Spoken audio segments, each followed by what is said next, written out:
Antes de comenzar a contar esta emocionante historia, por favor, me gustaría pedirte que nos ayudes dejando tu like en este video y te suscribas a nuestro canal para no perderte ninguno de nuestros videos.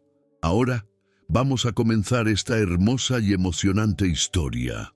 Aquel hombre soltó una carcajada incrédula cuando Elena Rodríguez aseveró que sabía tocar el piano, hasta que ella se sentó frente al instrumento y dejó caer las primeras notas.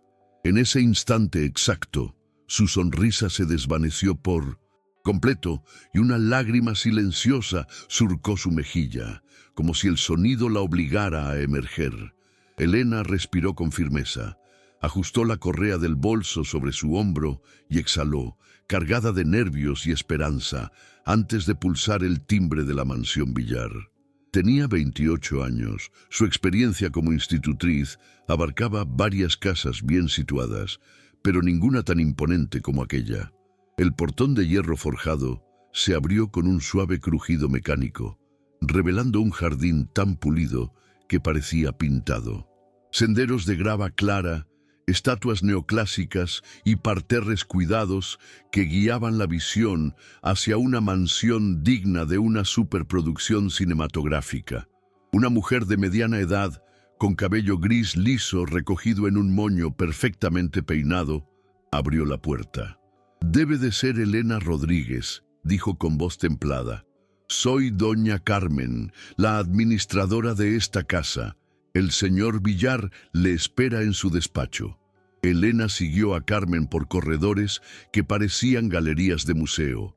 Cuadros valiosos alineaban las paredes, mármoles florentinos cubrían el suelo y alfombras persas amortiguaban cada paso.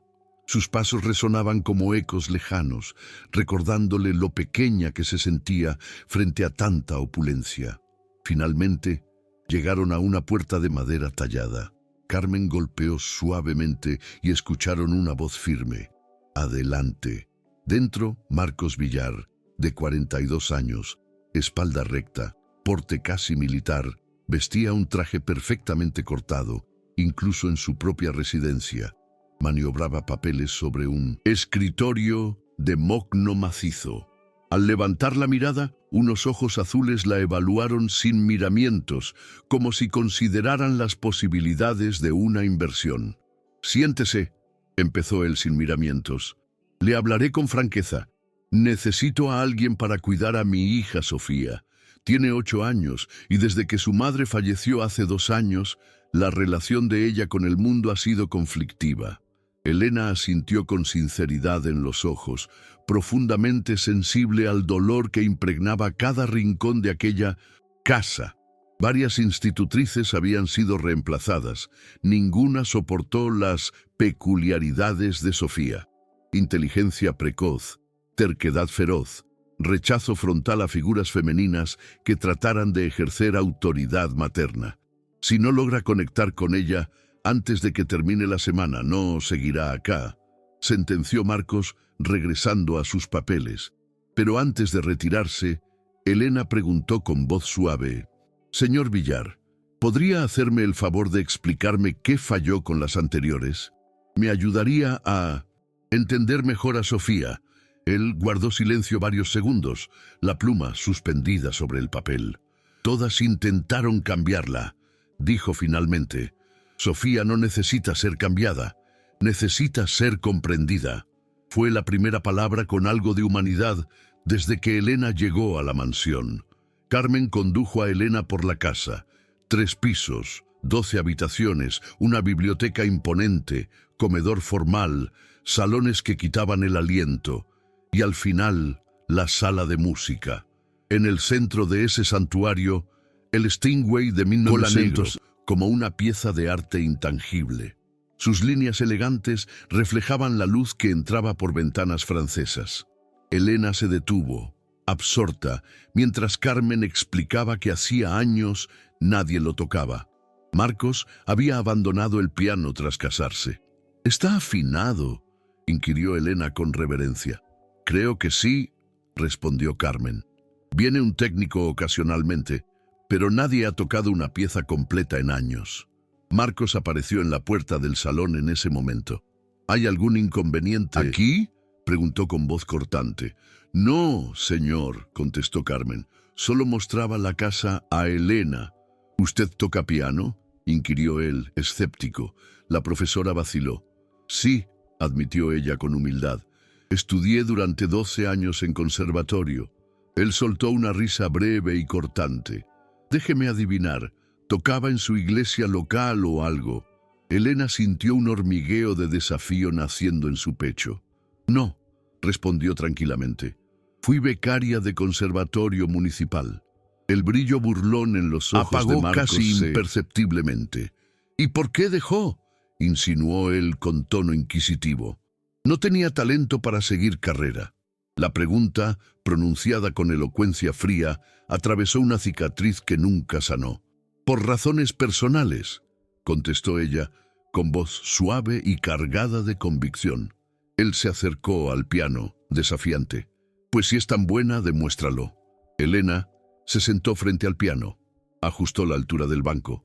Sus manos temblaron al levantar la tapa, pero respiró hondo. Colocó los dedos sobre las teclas de marfil que reflejaban la luz del atardecer. Por un instante quedó en silencio absoluto, con el corazón latiendo fuerte. Entonces tocó el nocturno Op. 9, no 2, en mi bemol mayor de Chopin. No fueron simples notas perfectas. Fue su alma, su melancolía, su coraje. Cada frase musical transportó un fragmento de su vida silenciada. La tensión aérea se adensó. Marcos dejó caer los brazos lentamente. Carmen contuvo la respiración. El personal de servicio y jardineros se detuvieron. La casa entera se congeló en aquel momento eterno. De pronto, una vocecita interrumpió la reverencia. «Papá, ¿quién está tocando?» Sofía apareció en pijama, con ojos grandes y curiosos. «Es Elena», susurró su padre, voz trémula. «La nueva institutriz». La niña avanzó con pasos pausados, arrastrada por la música. Elena no detuvo mientras abría ligeramente su mirada, ofreciendo un calor en la melodía dirigido solo a ella. La música se volvió íntima, suave, protectora, como si cada nota envolviera a la en un abrazo melódico. Sofía apoyó sus manos pequeñas en el lateral del piano, sintiendo cada vibración. Sus ojos se llenaron de lágrimas, pero no eran lágrimas de tristeza, eran lágrimas de reconocimiento. Al cesar la última nota, el silencio se hizo reverente. Marcos limpió una lágrima, con una expresión irreconocible en su rostro antes rígido. «Toca como la mamá», susurró su hija con voz quebrada. Ese comentario detonó un torbellino emocional. La esposa de Marcos también había sido pianista antes de dedicarse exclusivamente a la familia. El piano había estado sellado, impoluto, sin vida, como si el instrumento fuera el templo olvidado del recuerdo. Ahora, la puerta simbólica se abría. Marcos se acercó al piano, pasó los dedos sobre las teclas aún tibias del toque de Elena. Carmen se acercó y susurró: «Señor Villar, quizá esta vez sea diferente». Él la observó por primera vez sin escepticismo. «Ella es muy diferente». Sofía tomó la mano de Elena y la miró con claridad. «¿Me enseñarás a tocar?». El silencio fue la contestación. Fue suficiente. Ella sonrió con ternura y la niña asintió sin miedo. «Ven, mi cuarto está al lado de la sala de música», dijo la niña con pureza. Mientras ambas se alejaban, Marcos se quedó solo frente al piano. Pasó las manos por las teclas como palpando memorias. En ese momento, comprendió que ya no solo era una institutriz que entraba a trabajar. Había una fuerza mayor. Alguien traía la música de vuelta.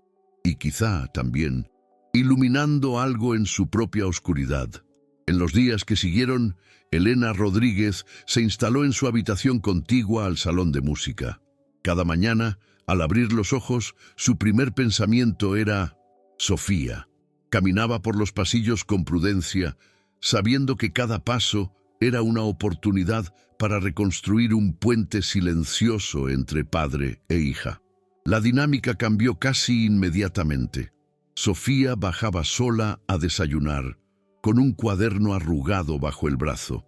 Era el cuaderno amarillo que He visto Elena antes con había- dedicatorias frágiles en tinta para mi querida Isabela, que hace la música cobrar vida. Un legado tallado a mano que le daba la bienvenida al mundo emocional intacto de la niña. El desayuno se convirtió en un ritual sagrado. Sofía con un hambre extrañamente calmada, Elena sirviendo porciones con gesto concentrado y Marcos leyendo el periódico sin hablar, pero prestando atención a cada movimiento sutil. El silencio del comedor no era vacío, sino un preludio a lo que vendría más tarde. Poco después, Elena y Sofía se retiraban hacia el salón de música. El pulso de Elena se aceleraba con cada paso. Sofía veía las teclas como un mapa, cada línea una posibilidad. Elena le explicaba postura, unión de muñecas, posición de los pulgares y dedos.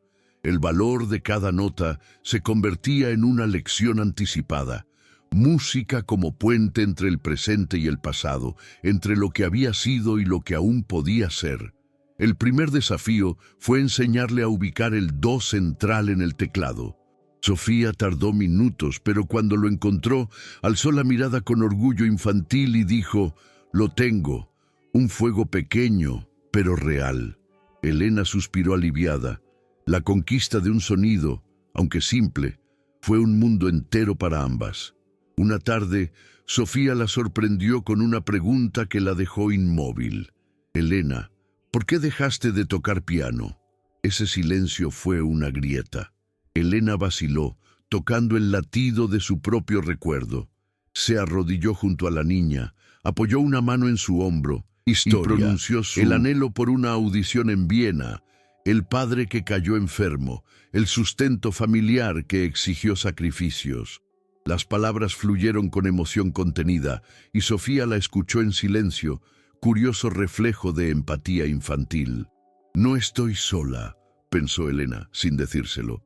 Desde los pasillos, Marcos apareció. No habló al principio. Simplemente se sentó al borde de la puerta. Observaba la escena cargada de sinceridad. Cuando Elena terminó, él preguntó con voz suave: «¿Y no quieres volver a estudiar?». El silencio se alargó. «¿Y si él quiere que lo haga?», pensó ella. Las facciones rígidas de Marcos se aflojaron y por primera vez realmente la contempló como igual, como mujer con su propia historia. A los pocos días, Marcos la citó en la biblioteca. Sobres, papeles, libros viejos rodeaban el escritorio. Las palabras llegaron como regalo. «Elena, quiero que enseñes piano a mi hija, pero también a mí mismo». La duda inicial dio paso al asombro. Él propuso pagar clases particulares con el profesor Armando, liberar sus mañanas para práctica y dedicar un bloque del día para que ella misma pudiera volver a tocar. Elena sintió que el mundo se tambaleaba.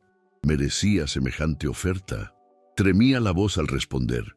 Él insistió: «Hay algo especial en ti, una urgencia en cada nota, y quiero ayudarte». Fue su renacimiento, un movimiento conjunto entre padre e institutriz, entre música perdida y familia restaurada. Llegó la noticia. El profesor Armando convocó un festival local para solos de 1970. 15 minutos. «¿Te gustaría participar?», preguntó él en la cocina. Elena vio sus sueños palpitar ante la posibilidad, pero también sintió el miedo en el estómago. Entonces Sofía recordó: «Cuando tengas miedo de algo importante, eso significa que vale la pena». Marcos reforzó: «Estás progresando a pasos agigantados. Podrías hacerlo si aceptas confiar». La decisión se tomó en silencio. Ella dijo sí con el corazón latiendo. No solo por ella, por la niña que la miraba con esperanza, y por el hombre que parecía querer recuperar la fe en lo que sentía. Luego llegó otro viraje. La pianista principal canceló y ofrecerían a Elena reemplazar el programa completo: Rachmaninoff, Chopin y Debussy. Casi una hora de música. La magnitud la paralizó. ¿Podría? ¿Iba a fallar? Sofía, con ojos de niña sabia, soltó: «¿Y si esta noche fuera la más bonita de tu vida?». Marcos cerró: «Solo si confías, practicas, sientes, Tú escribes con tu música ahora tu propia historia. Tuvo 2 horas para decidir.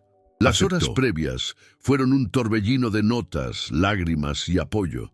La casa se impregnó de acordes diarios. Rachmaninoff impecable, Chopin con expresividad, Debussy con sensibilidad renovada. Sofía tocaba con delicadeza. Marcos mejoraba día a día con Clair de Lune. No importaba que hiciera errores, lo que importaba era escucharse. Elena practicaba sin cesar. Marcos ajustaba su agenda, afinaba el piano a diario. Había una nueva armonía, disciplina y apoyo. El teatro colmado prometía un reto que ella ya no temía.